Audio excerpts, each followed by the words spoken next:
नीरज शर्मा जी, कोटि कोटि प्रणाम महाराज श्री। महाराज जी, मैं राम कथावाचक व फरीदाबाद से विधायक हूँ।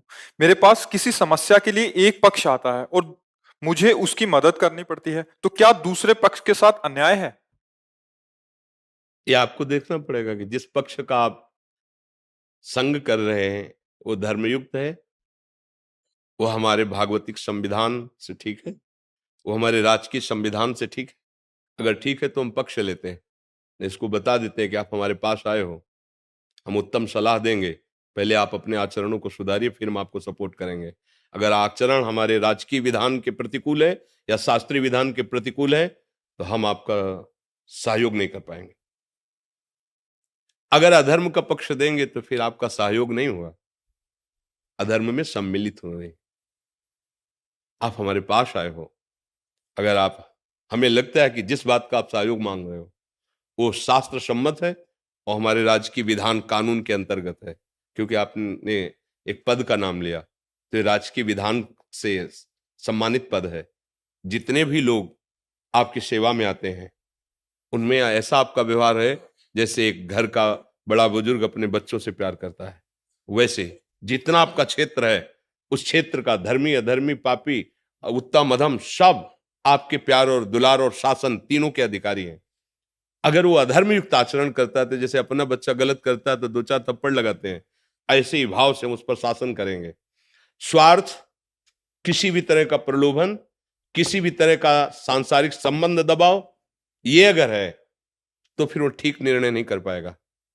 ठीक निर्णय तभी कर सकता है जब कानून और भागवतिक विधान दोनों का परिचय प्राप्त हो और सामने वाला जो सहयोग मांगने आया है वो अधर्म से हटकर धर्म में चलने वाला है, फिर चाहे हमारे प्राण चले जाएं उसका सहयोग करेंगे और आगे उसको बढ़ाएंगे। और यदि अधर्म युक्त है तो वो या तो गलती स्वीकार करे और दंड भोगे, और अगर ऐसा लगता है कि एक बार क्षमा करने से यह अधर्माचरण छोड़ देगा और वास्तविक छोड़ देगा, इसका अधर्माचरण करने का स्वभाव नहीं लेकिन भूल हो गई, तो सहयोग करना चाहिए। उसमें बहुत विचार करना होगा, नहीं तो कर्ता प्रेरक अनुमोदन तीनों को बराबर भाग मिलता है, चाहे वो शुभ का हो या अशुभ का हो। जैसे कभी वृंदावन जाइए, आप एक बार बिहारी जी के दर्शन कीजिए, सत्संग सुनिए,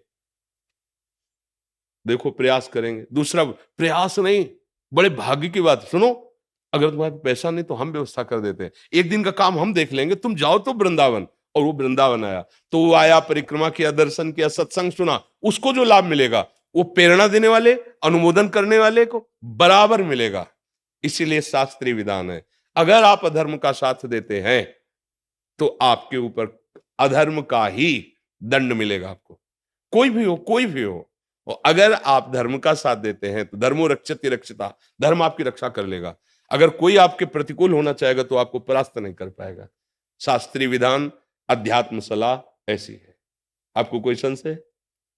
बोलने के लिए संशय क्या होता है कि दूसरा पक्ष तो कभी कभी नहीं आ पाता और जो व्यक्ति आता है वो बार बार एक ही प्रेशर देता है कि भाई साहब हम आपके साथ थे, आज आप हमसे अच्छे बुरे की परिभाषा की बात आपको कर बार रहे हैं। बार साथ देना कि मैं भारत का हूं, भारत का हमारा एक कानून है, मैं भगवान का हूं, भगवान हमारे साथ है। हम कभी वो नहीं कर सकते जो भगवान और कानून के विधान के विपरीत हो। तुम साथ देना अन्यथा मत देना। ये जीवन कितने दिन का है, अंततो गत्वा विधान में भी आप भी चल रहे हो। अगर राजकीय विधान बिगड़ गया तो आपको भी दंड मिलेगा, और अगर भागवतिक विधान में बिगड़ गया तो ये शरीर और ये साम्राज्य सब छूट जाएगा, एक ना एक दिन छूटेगा ना, तो उसका परिणाम क्या होगा? तो हमारे साथ भगवान है, हमारे साथ कानून का विधान है, इन दोनों को तुम हमारा साथ दो या ना दो। अगर तुम अधर्म से चलते हो हमारा साथ मत देना, हम प्रभु के भरोसे हैं, देख लेंगे। वो आदमी अगर थोड़ी भी मनुष्यता है तो समझेगा कि तुम चीज क्या हो। और अगर तुम किसी पहला एक एक शब्द आप अगर श्रवण करोगे तो प्रश्न नहीं रह जाएगा। किसी प्रलोभन में या किसी संबंध के दबाव में जो निर्णय किया जाता है वो धर्म में नहीं होता। धर्म किसी दबाव में निर्णय नहीं होता, बस हमारे जो अध्यात्म का निर्णय है वो ये है। इसीलिए प्राय आप लोगों से चूक हो जाती है। अगर ये अधर्मी आदमी है, इसको हमने साथ नहीं दिया तो हमारे ऊपर क्षति कर सकता है, हमारे परिवार के ऊपर क्षति कर सकता है, हमारे पद में भी बाधा आ सकती है। तो ये पद कितने दिन रहेगा? ये पद कितने दिन रहेगा? ये शरीर कितने, ये अविनाशी है क्या? वो पद अविनाशी है क्या? अगर सही से चलोगे तो इस पद का प्रयोग करते हुए अविनाशी परब्रह्म परमात्मा को प्रसन्न कर लोगे। क्योंकि चाहे 10 लोगों की सेवा हो, चाहे 1000 लोगों की सेवा हो तो प्रभु की ही रही ना। प्रभु को आप अपने साथ नहीं देख पाएंगे। आप एक शब्द और भी बोले कि आप भगवान की महिमा का वर्णन करते हैं, तो क्या आप ये नहीं अनुभव कर पा रहे हैं कि भगवान आपके साथ हैं? क्या आप जानते हैं इनसे आप जीते हो? आप, भगवान ने आपको पद दिया है, इसलिए सबकी मति फेर कर आपको जिताएंगे। वो ईश्वर है, सबके ऊपर शासन है। आप धर्म में चलते हो ना, वो जा रहा है डालने दूसरी जगह, लेकिन रास्ते में उसका दिमाग बदल गया। ईमानदार और सच्चा आदमी तो यही है यार। हम गलत थे इसलिए साथ नहीं दिया, लेकिन सच्चा आदमी यदि हमारे प्रदेश में ऐसा रहेगा ना कि अगर ये रहा, वो जाके तुम्हारे में डालेगा। है विरोधी वृत्ति, लेकिन वो डालेगा, क्योंकि धर्म जबरदस्ती उसको अनुकूल बना लेता है। इसलिए हमारी तो जो यही भावना रहेगी। हम इस विषय में कभी सलाह नहीं दे सकते, वो बात नहीं बनेगी, वो ठीक नहीं। वो आपके परिवार के लिए भी हानिकारक होगा और परमार्थ के लिए भी हानिकारक होगा, पक्की बात है जी। बसंत में गुरुजी करता तो मैं यही था, डर के करता था। आज के बाद ये निर्णय और स्ट्रांग हो जाएगा। जी बिल्कुल। और अगर निर्णय स्ट्रांग है तो हमारी एक बात याद रखना, वो अनंत सामर्थ्यशाली भगवान तुम्हारे साथ, इस बात का अनुभव भी करो। वो है, देखते हैं कौन क्या बिगाड़ लेता है। वो है, सब जगह है, तो जहां मैं हूं वहां भी है। सबका है तो मेरा भी है, सब में है तो मेरे में भी है। सर्व सामर्थ्यशाली है तो फिर क्या डरना है? सर्वत्र सर्वत्र सर्वज्ञ सर्वशक्तिमान जिसका आश्रय लिया, ऐसे थोड़ी, ऐसे कोई कोई डायलॉग थोड़ी है। केवल जिंदगी है, जिंदगी। मृत्यु क्या चीज होती है देखा है, और कृपा क्या चीज होती है ये देखा है, और दोनों के बीच का युद्ध क्या होता है वो भी देख रहे हैं। इसलिए सत्य में चलो यार, चाहे 2 दिन जियो क्या मतलब, 1000 दिन जी के क्या करेंगे? पापाचरण करते हुए 1000 दिन जिए तो क्या फायदा? एक श्वासो राधा बोलो, सत्य में चले जाओ तो पहुंच जाओगे धाम, पहुंच जाओगे प्रभु के धाम। देखो, त्रिभुवन का सबसे बड़ा जो देवलोक तक पद माना गया है, उसके ऊपर भी प्रजापति हैं और फिर परमेष्ठी पद है, देवराज इंद्र पद। महाराज नहुष ने यज्ञ और पुण्य प्रताप से योग्यता प्राप्त की थी देवराज इंद्र पद की। देवराज इंद्र पद अवसर आया, देवताओं ने प्रार्थना की, तो उनका प्रभु मेरी सामर्थ्य नहीं है कि मैं अग्निदेव को आज्ञा करूं, वायुदेव को आज्ञा करूं। प्रभु मैं डरता हूं इस बात से।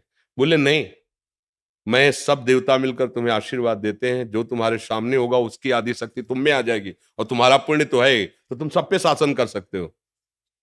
पहले ऐसे हुए, अब जब देवराज इंद्र पद पे बैठे तो भूल गए वो वाली बात। नहीं, एक जन साधारण आदमी के दरवाजे पे भी जान के नहीं कहा जाता भैया मैं आपका ही सेवक हूं। और जब गद्दी पे बैठे तब उन्होंने ब्रह्म ऋषियों से कहा पालकी में लगो। त्रिभुवनपति है ना पाल, तो ब्रह्म ऋषियों ने कहा आज तक कोई ऐसे इंद्र ने अभद्रता नहीं की कि संत महात्माओं को पालकी में जोते। और देवराज इंद्र के महल में उनकी जो अर्धांगिनी थी, पत्नी थी, जगत पूज्या है, उनके साथ कुदृष्टि का भाव आ गया। जानते हो क्या बने? सीधे पोस्ट हुआ उनका, देवराज इंद्र से अजगर की योनि। ग्रंथ में पढ़ लो, देवराज इंद्र से अजगर की योनि। भूखे, केवल वायु का आहार, बड़ी मुश्किल से कभी नियत समय रखा गया था, उस पहर में कोई जीव फंस जाए तो भले वो खा ले, नहीं तो भूखे। देवराज इंद्र पद, और कितना निकृष्ट स्वरूप। भैया हम लोगों के तो बहुत छोटे छोटे पद हैं, अगर हमसे बिगड़ गए देवराज इंद्र पद और सीधे वहां आपका पोस्ट हुआ अजगर योनि में।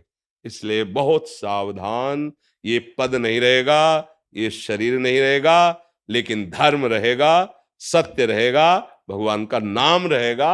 हिम्मत रखो, जिस दिन मरना है उसी दिन मरना है, जिस दिन जो होना है उसी दिन होना है, उसके लिए चिंता क्या करना।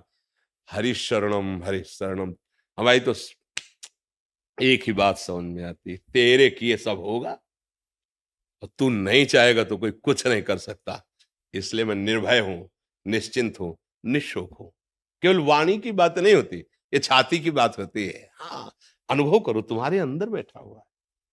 5 वर्ष के प्रहलाद जी हैं, हिरण्यकश्यप जैसा दुर्दांत त्रिभुवनपति, अब कहां तेरा हरि, कहां तेरा हरि, बांध दिया खंबे, कहां तेरा हरि। इस खंबे में भी है, तेरे में भी है, जिस तलवार से मारना चाहता है इसमें भी है। अच्छा, इस खंबे में हरि, घूंसे का प्रहार, महान बलशाली। ऐसा भगवान का रूप ना कहीं पुराणों में लिखा था, न वेदों में लिखा था, न किसी ने, किसी महात्मा ने ऐसी भावना भी नहीं की थी। एक अलौकिक रूप, और ऐसी दहाड़ मारते हुए निकले कि तलवार ढाल गिर गई, मूर्छित होके गिर गया। भगवान का उन्होंने अपने 5 वर्ष के भक्त प्रहलाद के लिए भगवान ने वो अद्भुत रूप, कोई देवता ऐसा नहीं था जो कांप न रहा हो भगवान के रूप को देख के। और इतने सुकुमार, इतने सुंदर भगवान, इतने आवेश में ऐसा नरसिंह रूप, वही भगवान हमारे भी है, वही भगवान आपके भी है। डरना क्या है? जो होगा हमारे कर्म का फल, अगर भगवान भोगवाना चाहते हैं तो वो चाहे जैसे चलो भोगना पड़ेगा, फिर डरना क्या है? बहादुर की भांति चलो धर्म में। तो हमें लगता है यहाँ भी मंगल होगा और वहां भी मंगल होगा। अधर्माचरण न यहाँ सुख देता है, ना परलोक में सुख देता है।